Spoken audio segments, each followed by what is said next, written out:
বিভিন্ন বিশ্ববিদ্যালয় ভর্তি পরীক্ষায় বাংলা বিরোচন অংশ থেকে কোন ধরনের প্রশ্ন আসে এবং গত বছর কোন বিশ্ববিদ্যালয়ে বিরোচন অংশে কি কতগুলো প্রশ্ন এসেছে সেটার একটা পরিসংখ্যান আমরা আজকের ক্লাসে দেখার চেষ্টা করব। এর পাশাপাশি ঠিক কোন ধরনের প্রশ্নগুলো আসে সেগুলো আমরা দেখব।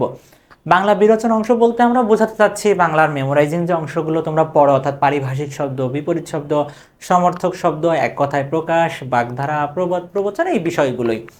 প্রত্যেক বছরই যে কোনো বিশ্ববিদ্যালয়ে যে কোনো ইউনিটে ভর্তি পরীক্ষায় এই টাইপের প্রশ্ন দুই একটা করে থাকে। কোনো বিশ্ববিদ্যালয়ে 3টা 4টা, কোনো বিশ্ববিদ্যালয়ে 5 থেকে 6টাও এবছর আসতে দেখা গিয়েছে। অর্থাৎ এই নম্বরটা কিন্তু তোমার পরীক্ষার ক্ষেত্রে একটা বড় ফ্যাক্টর হিসেবে কাজ করে। যারা এই বিষয়গুলোতে খুব ভালো করতে পারে তাদের দেখা যাচ্ছে মেরিট পজিশন বেশ আগে চলে আসে, যার কারণে সে পছন্দ মতো সাবজেক্ট নিতে পারে।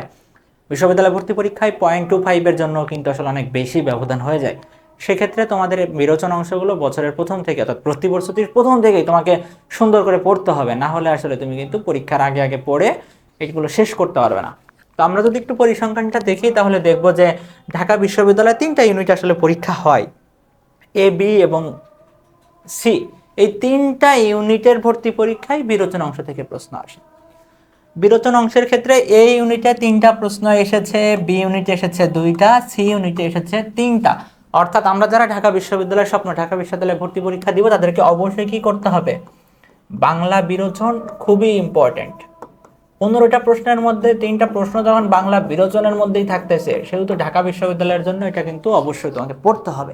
আমরা গতকাল যখন সাহিত্যের বিশ্লেষণ দেখেছিলাম, সাহিত্য থেকে কিন্তু জাস্ট একবার প্রশ্ন এসেছে 22-23 সেশনে একটা ইউনিটে, বাট গত বছর 3টা ইউনিটেই কিন্তু বিরোচনের প্রশ্ন ছিল।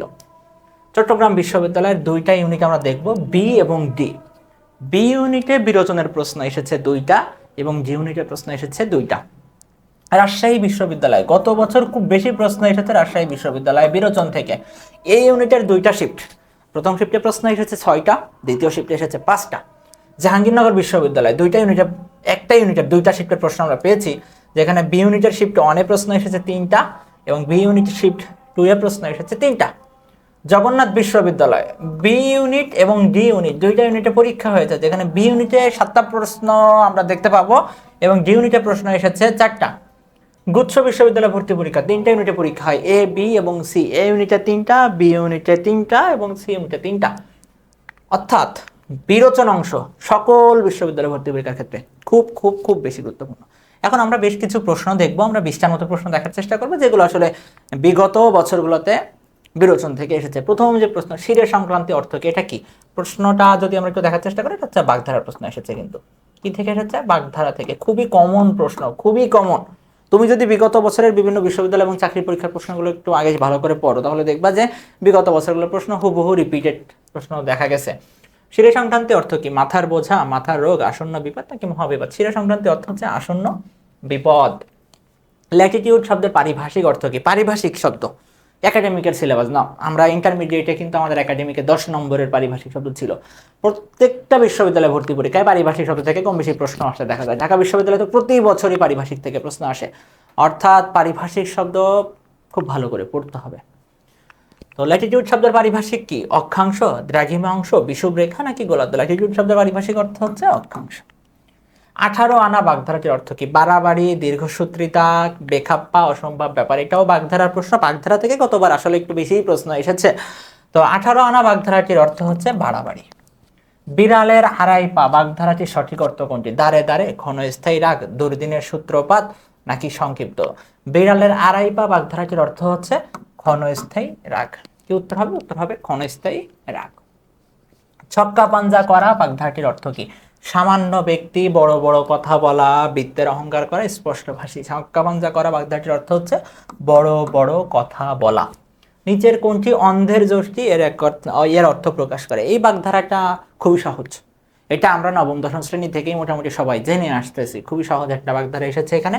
অন্ধের যষ্টি এটা কোন অর্থ প্রকাশ করে? এটি কি এক কথার মানুষ, একমাত্র অবলম্বন, ভাগ্যের খেলা নাকি দুর্লভ বস্তু? অন্ধের যষ্টি এটা হচ্ছে একমাত্র অবলম্বন। মণিকাঞ্চন যোগ বাগধারাটির অর্থ কি? মাহেন্দ্রক্ষণ, অনুপযুক্ত সময়, উপযুক্ত মিলন নাকি দুর্লভ বস্তু? মণিকাঞ্চন যোগ বাগধারাটির অর্থ হচ্ছে উপযুক্ত মিলন। কি হবে? উপযুক্ত মিলন। চীনে যোগ বাগধারাটির অর্থ কি? সামান্য ব্যক্তি, নাছোড়বান্দা, বিশ্বস্ত লোক, কেউ কাটা। চীনে যোগ হচ্ছে অর্থ কি? নাছোড়বান্দা। চীনেতে যোগ পড়লে যেমন উঠানো খুবই কষ্টকর, মানে এমন ভাবে আটকে রাখে সে জিনিসটাকে, ঠিক তেমনি এটার অর্থ কি? নাছোড়বান্দা। কচু বনের কালাচাঁদ বাগধারাটির অর্থ কি? মাকাল ফল, অপদার্থ, গবরে পদ্ম ফুল, কলির কেষ্ট। কচু বনের কালাচাঁদ বাগধারাটির অর্থ হচ্ছে অপদার্থ। আজকের এই ক্লাসে কিন্তু আমাদের কাজ হচ্ছে জাস্ট কি ধরনের প্রশ্ন আসে আমরা সেটা দেখার চেষ্টা করতেছি। বাংলা বিরোচনের জন্য কিন্তু আমাদের আলাদা ক্লাস হবে, যেখানে আমরা প্রত্যেকটা টপিকের বিষয়গুলো কিভাবে মনে রাখতে পারি, কোন টেকনিকে মনে রাখতে পারি, কোন বিষয়গুলো আমাদের অবশ্যই পড়তে হবে, সেগুলো আমরা পরবর্তী বিভিন্ন ক্লাসে আসলে দেখব। কাকভূষণজী বাগধারাটির অর্থ কি? কপট, দীর্ঘজীবী, সংকীর্ণ চিতালোক, চালাক। উত্তর হবে দীর্ঘজীবী। নিচের কোন শব্দটি মুখর শব্দের সমর্থক? দেখো, সমর্থক শব্দ থেকে গতানুগতিক প্রশ্নের বাইরে শব্দ অর্থ টাইপের প্রশ্নও কিন্তু সমর্থকে এসেছে। পঞ্চকূট, পঞ্চকণ্ঠ, পঞ্চব্যঞ্জন, পঞ্চমুখ। মুখর শব্দের সমর্থক শব্দ হচ্ছে পঞ্চমুখ। পঞ্চমুখ। সংশয় এর বিপরীতার্থক শব্দ কোনটি? প্রত্যয়, দ্বিধা, বিস্ময়, নির্ভয়। সংশয় শব্দের বিপরীতার্থক শব্দ হচ্ছে প্রত্যয়। অর্থাৎ কোনো কিছু নিয়ে তোমার মধ্যে কি সংশয় কাজ করতেছে, আর প্রত্যয় কি?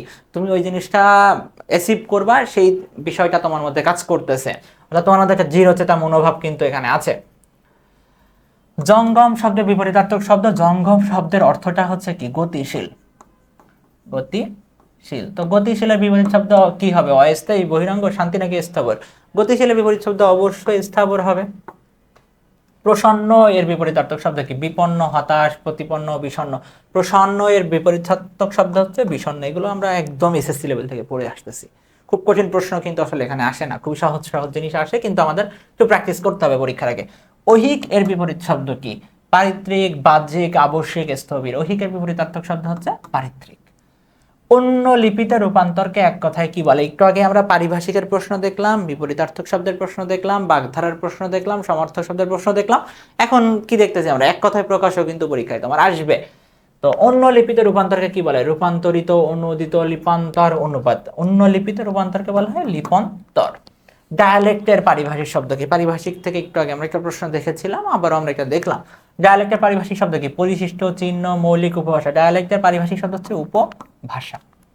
অম্বু শব্দের অর্থ কি? নদী, আগুন, চাঁদ, পানি। অম্বু শব্দের অর্থ হচ্ছে পানি। সমর্থক শব্দ থেকে কিন্তু তোমার প্রশ্ন আসে প্রতিবারই। কপটবাচী অর্থ কি? কপট, মিস্ত্রি, তোতলা, মুখরা, মৃত্যুক। কপটবাচী শব্দের অর্থ হচ্ছে মিথ্যুক।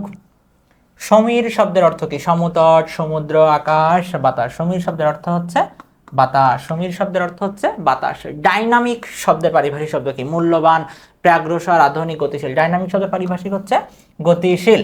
অর্ণব শব্দের অর্থ কি? ঝড়, সূর্য, বায়ু, সমুদ্র। অর্ণব শব্দের অর্থ হচ্ছে সমুদ্র। অর্ণব শব্দের অর্থ হচ্ছে সমুদ্র। লিটারেল শব্দের বাংলা পরিভাষা কি? আক্ষরিক, বৈধ, সাহিত্যিক, যৌক্তিক। লিটারেল শব্দের বাংলা পরিভাষা হচ্ছে আক্ষরিক। ঊর্ণনাভ শব্দের অর্থ কি? ইঁদুরের গর্ত, মাকড়সার জাল, মৌচাক, সাপের খোলস। ঊর্ণনাভ শব্দের অর্থ হচ্ছে মাকড়সার জাল। তো এই ছিল আমাদের আজকের বিরোচনের ক্লাস। আমরা জাস্ট দেখানোর চেষ্টা করেছি যে কেমন টাইপের প্রশ্ন আসে। এগুলোর জন্য আমরা টপিক ভিত্তিক ক্লাস নিব, যেখানে আমরা বিরোচনকে আলাদাভাবে নিয়ে বিরোচন কিভাবে মনে রাখবো, কোন বিষয়গুলো নিয়ে কোন বিষয়গুলো আমাদের গুরুত্বপূর্ণ বারবার আসে সেগুলো দেখবো, বিপরীত শব্দ দেখবো, সমর্থক শব্দ, এক কথায় প্রকাশ, সকল বিষয় আমরা দেখবো। আজকের ক্লাসে জাস্ট আমরা একটা হাইলাইট দিলাম যে কোন জিনিসগুলো তোমাকে পড়তে হবে, কোন জিনিসগুলো থেকে প্রশ্ন আসে, আর এটা কতটুকু গুরুত্বপূর্ণ। পরবর্তী কোনো ক্লাসে তোমাদের সাথে আবারও দেখা হবে। সবাই ভালো থাকবা। আসসালামু আলাইকুম সবাইকে।